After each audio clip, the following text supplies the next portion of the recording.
Play-Doh is a fun way to discover mixtures and measurement.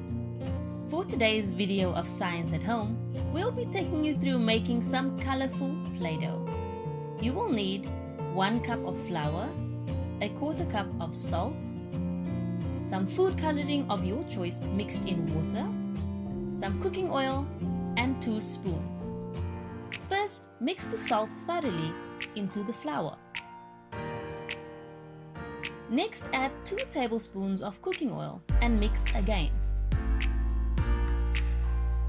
Thereafter, start adding your colored water slowly, bit by bit, while mixing constantly. Be careful not to add too much water all at once. After mixing with a spoon for a bit, use your hands to work through the dough to get the perfect consistency.